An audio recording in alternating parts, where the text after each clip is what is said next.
this nation will rise up and live out the true meaning of its creed. We hold these truths to be self-evident, that all men are created equal.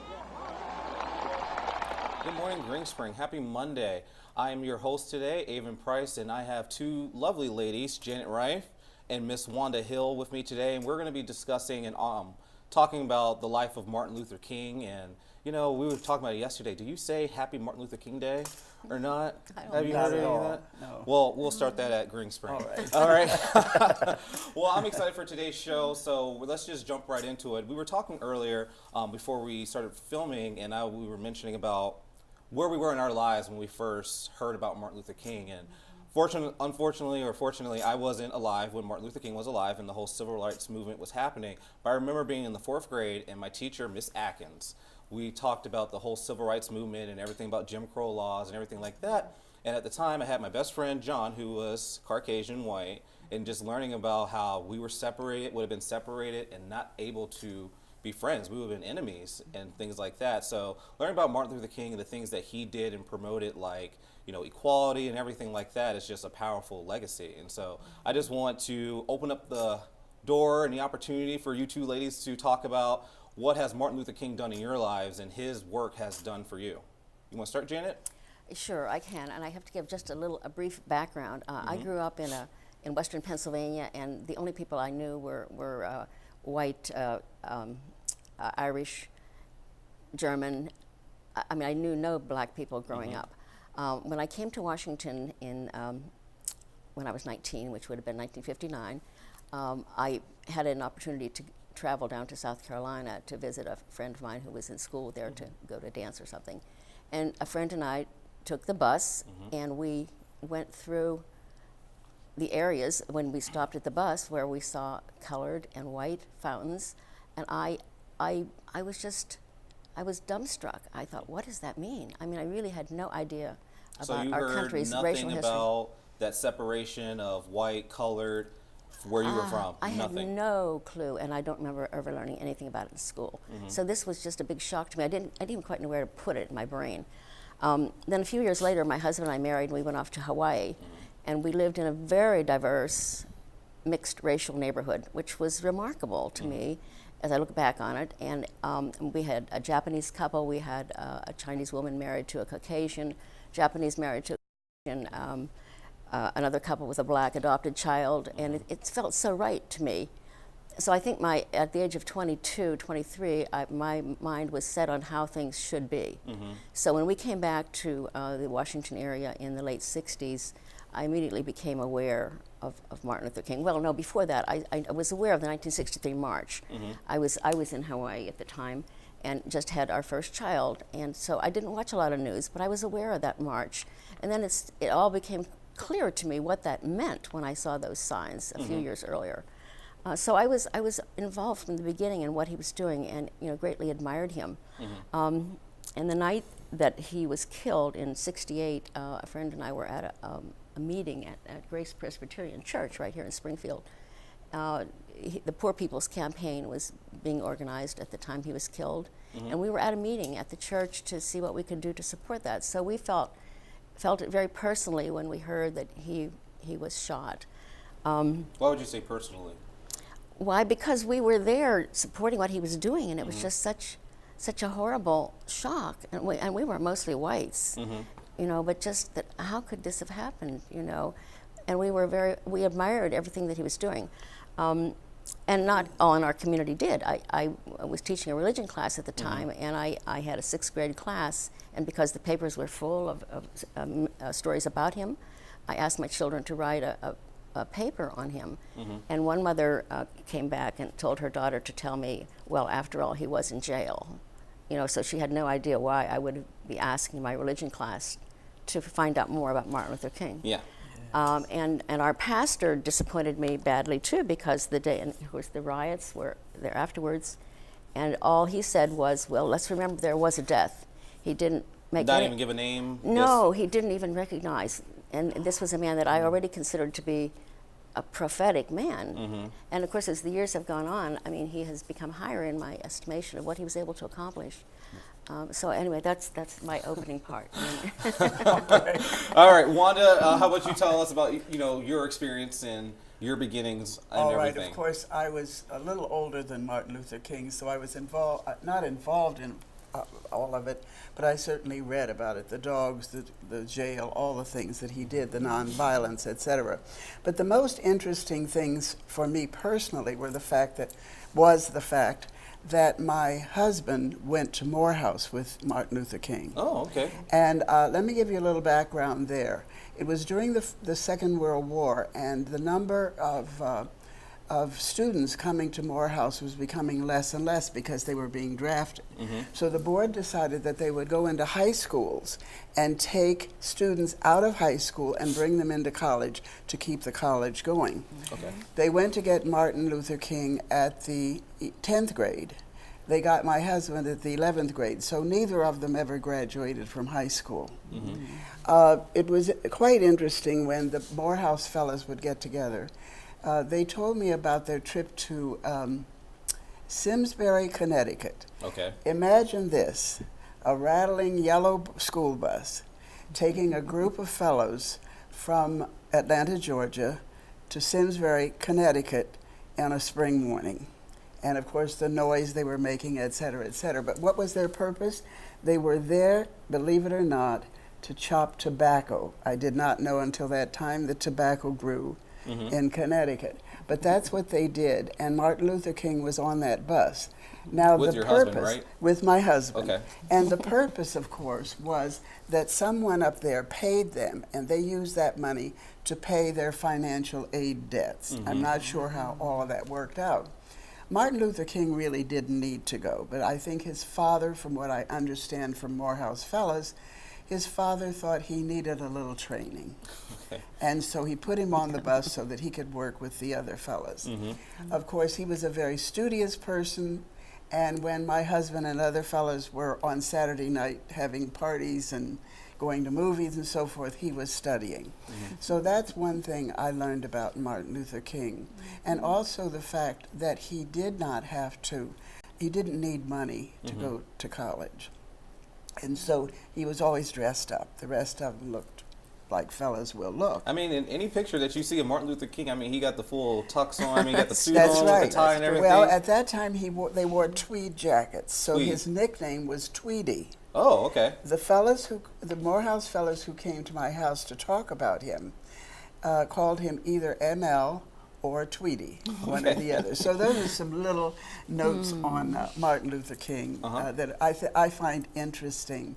I will say, of course, when Martin Luther King died, my husband and everybody else went storming to Atlanta to his funeral. They were very fond of him, certainly, and believed in what he did, the nonviolence. Well, let's talk about that a little bit. I think one of the things that make Martin Luther King stand out amongst, the other activists that were out there during that time was his promotion for nonviolence. When I think about him, I just think of, the proverb of, don't fight evil with evil, fight it with good. And that was his main thing, that I'm not going to compromise my well-being and my morals and fight you at that same level. I'm going to rise above that. And I know, Janet, his whole passion for nonviolence speaks to you a lot. Do you want to talk about that a little bit?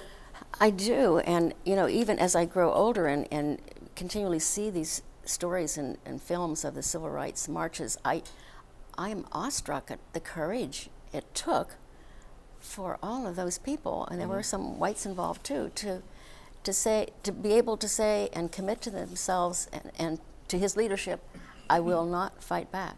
I mean, to know that you are going into a place where you could be beaten and spit on and have dogs put on you, but you will remain quiet in your center and not fight back. Fight back in the sense of, I'm not going to fight back with violence. He fought back well, with yeah, doing good. Well, and but the amount of internal courage you would have to do that is just mind-boggling to me. And of course, it was his leadership that allowed that to happen, because he had that strong sense of and his oratorical skills, all to be able to lead people to really move through that. It just amazes me. Yeah. Yeah. And I remember, Wanda, you were saying something about that you didn't get to meet him, but No. you didn't get to meet him I and didn't get to work meet with him and everything like that. No. But you said your husband My had some husband. kind of interactions and That's right. dealing with That's him right. and his work. And the Morehouse fellows are very close to each other. And so they met at our house frequently, and that's how I heard about him. There was a time that they, however, I'll have to admit, there were times, particularly when the dogs came out, when very ugly things happened, and there were terrible things being said about him. Sometimes, I suppose, in wanting to be protective of him, they would say, "Why doesn't he stop? Why does he keep doing this?" We're able now to eat in restaurants. I can remember when I lived in Washington, the black newspaper said, "Eat anywhere." So they began to feel like he'd accomplished a lot. He was putting himself in danger constantly. And I think there was a bit of protectiveness in the way they felt about him. Do you agree with that he needed that kind of protectiveness? It was pretty difficult to read the newspapers and see the television and see what was going on with him. And I did have a sense of protectiveness. And don't let him get hurt, please. That kind of thing, yes. I can understand just the amount of fear and everything that what could have happened. And let's face it, he was also afraid. But he kept going. And I often use this when I'm talking to students, or I used to talk to students about these issues. If you have a purpose, keep going. At the time it happened, I really didn't understand how important it is. But if you have a purpose, a lifelong purpose, stay with it. Don't let anything discourage you. Know that sometimes you will fail. Okay. Martin Luther King failed. Okay. Very often, really. Can you give us an example of one of the failings, if you can remember? Dear. Well, even the children and the dogs. And when he took the children out, remember, and the fire hoses and all those things, we said, "Oh no, don't use the children." That was difficult. That was difficult. So I found it difficult, really hard, and so did the fellas sometimes, find it hard to condone his methods, although they love the idea of nonviolence and the basic work he was doing. Yeah. Well, to switch between you two and your stories, you said your husband was involved in it. I remember, talking with you, Janet. You said before that, looking back now, you wished you would have been involved a little bit more. Well, I wish I could have been in some of the marches. I had young children, but again, retrospectively, I think I really would love to have been in some of those. But on the other hand, would I have had the courage that it took?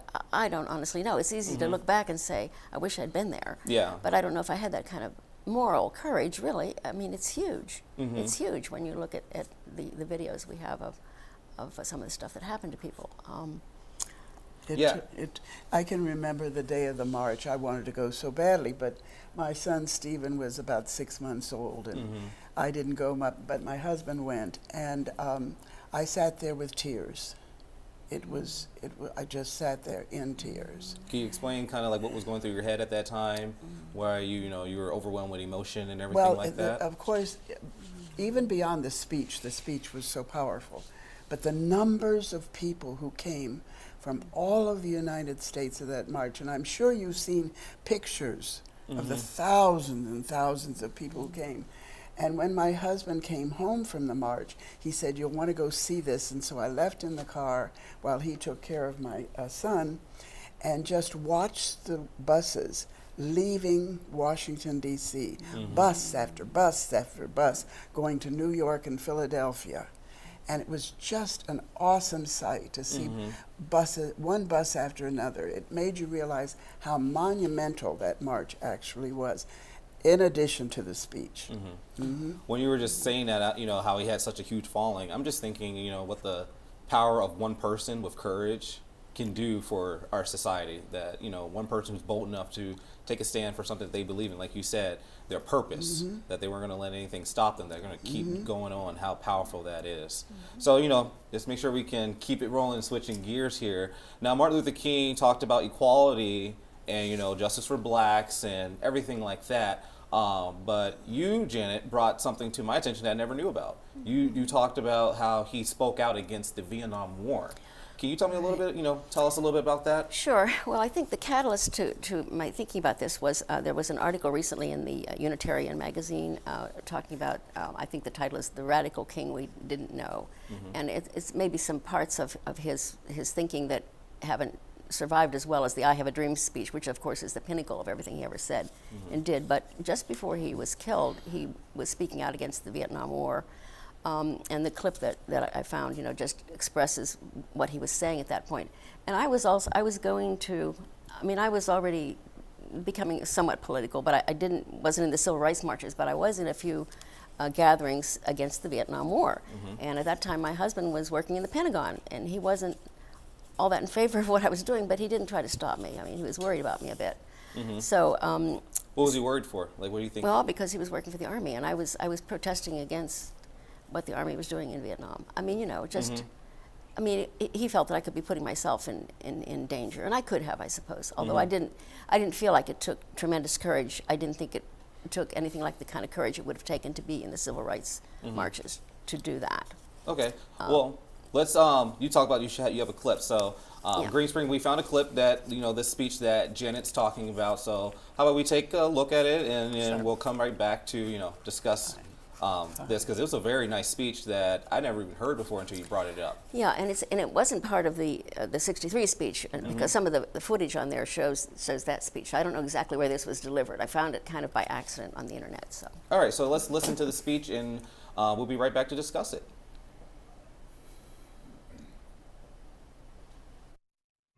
There comes a time when silence is betrayal. Men do not easily assume the task of opposing their government's policy, especially in time of war. Nor does the human spirit move without great difficulty against all the apathy of conformist thought within one's own bosom. Polls reveal that almost 15 million Americans explicitly oppose the war in Vietnam. Additional millions cannot bring themselves around to support it. This reveals that millions have chosen to move beyond the prophesying of smooth patriotism. It's a dark day in our nation when high-level authorities will seek to use every method to silence dissent. Something is happening and people are not going to be silent.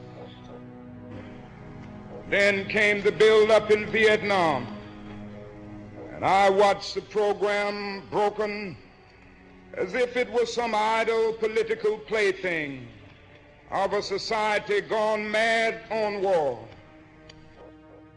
We were taking the black young men who had been crippled by society and sending them 8,000 miles away to guarantee liberties in Southeast Asia, which they had not found in Southwest Georgia and East Holland. So we have been repeatedly faced with the cruel irony of watching Negro and white boys on TV screens as they kill and die together for a nation that has been unable to seat them together in the same schoolroom.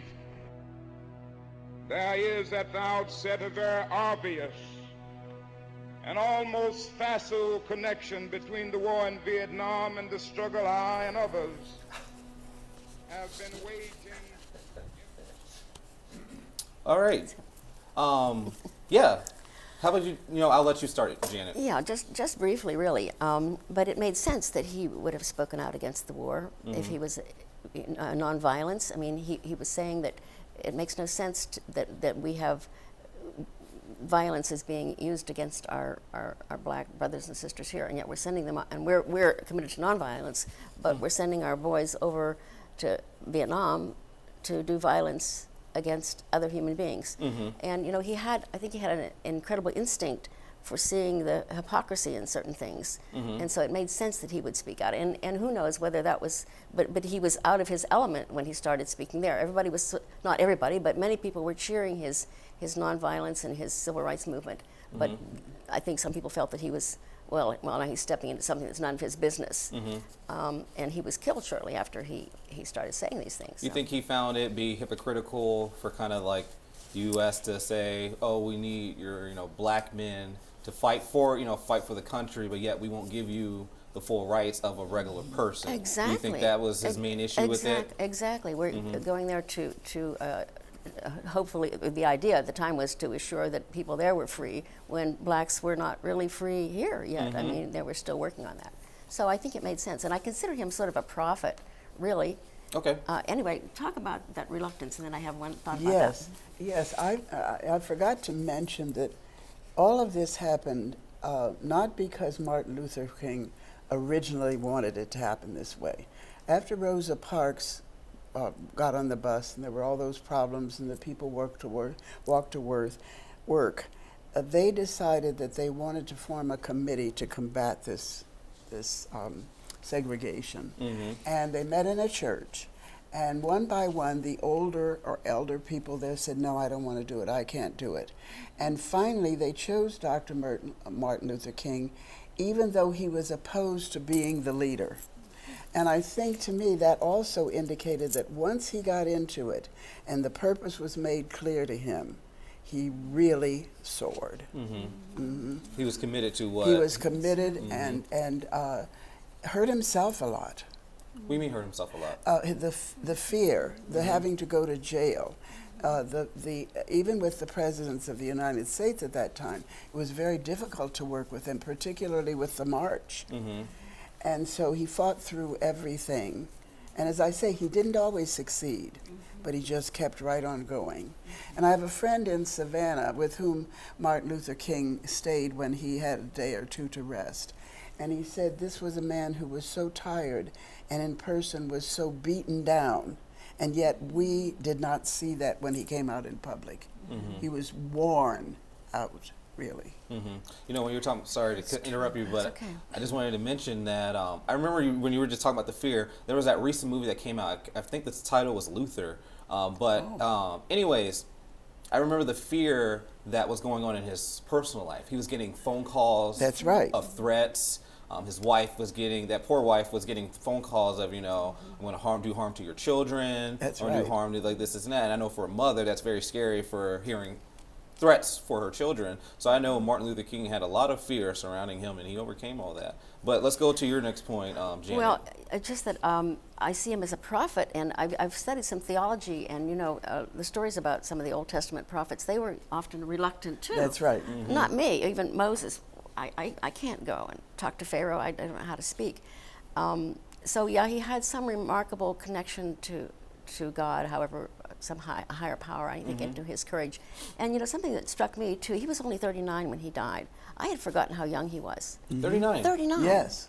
He, all of Yes. this he accomplished in such a short time. So that, In my mind, I thought maybe he was in his late 40s. I don't know No. why in my mind. well, I I had no. forgotten Yeah. until I just saw that recently. So I do feel like he was a prophet. And in my own mind, too, the greatest American of my lifetime. There's no one who comes close to him for the moral and political skill and courage that he had to accomplish what he did and to remain an icon for us today. That's right. Someone to look up to. Yeah. Of course, there are those who think, well, Martin Luther King did all those things, so we're finished. Everything is over. Okay. And I'm here to tell you that it's not over. Okay. Yes. When I look at the newspaper stories and some of the things that are happening now, I realize, he brought us so far as civil rights were concerned. And even as far as jobs are concerned, people, the education and so forth is concerned. But we have much farther to go. And I can remember, and I want to mention Mabel, who worked with us, the group originally, who says, what can we do? And I think what we can do now, America is such a mixture of so many people. And there are those who didn't grow up, as Janet did, who did not grow up in a multicultural kind of atmosphere. And now they're at Greenspring and other places. We're of that age that we're here. And I think what we have to do is to realize that this country is growing more and more different nationalities, different races, and that the more we learn about other people's traditions and how other people feel and believe, the more enriched we are. And I don't think we've quite come to that point yet.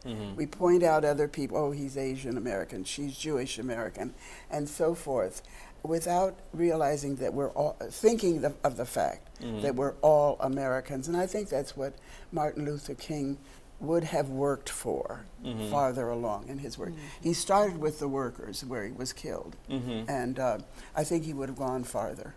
Yeah, I think that's a great point that you bring up, that we're all different and we all live in the same area. You know, we live in America and we're all together Americans that comes from different backgrounds. And, you know, if we were all the same, things would be boring. You know, it's our diversity and the things that make us different that makes things in life interesting. And I know we're coming up on a few more minutes, and, you know, I want to, last question thought, I just want to make sure I throw out just because it came to my mind. As your generation speaking to like my generation, what would you have to say for like going forward? Because like you said, you see things in the news that things racially and things are still a hot topic for this country. What would be your kind of advice and how things that you stem from Martin Luther King that we need to focus back on? What would be Well, an you know, advice? before I came here, several years before I came here, I did workshops in diversity. And I always told them, after, as we talked about Martin Luther King, there were things that they could take from his life. Number one, be prepared. Go to school. Be sure that you learn skills that you need, number one. Number two, have a purpose. Don't just go floating through life with no purpose at all.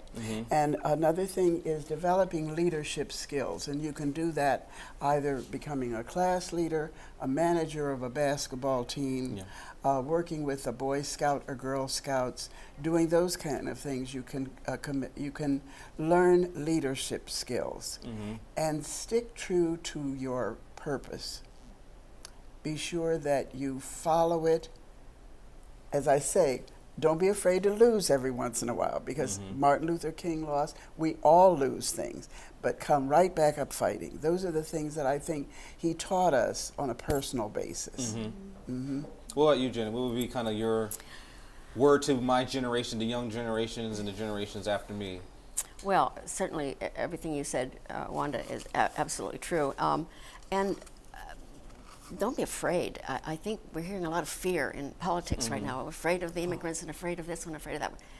We've got to drop that. We have to move into the future. We are a multicultural society, and we mustn't be afraid of one another.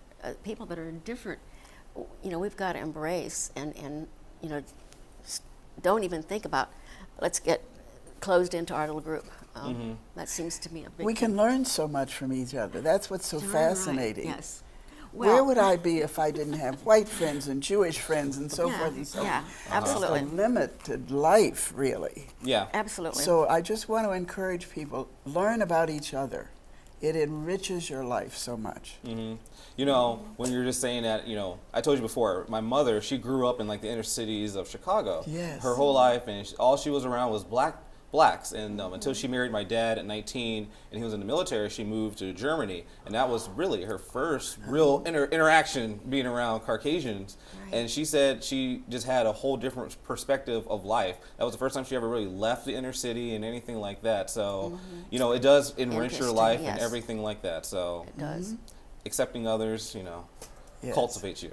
That's right. Well, ladies, it's coming down to our last few minutes. I just want to say thanks for coming on the show. We're going to need a part 2 because I know you had a full list Thank you, Avan. of topics you Yes, had. great. Yeah, I think Great. this was a good show. It was a was. good show, very informative and everything like that. And, you know, I just hope everyone at Greenspring learned something. So stay tuned for I a hope part so 2. too. Amen. All right. Great. All right, so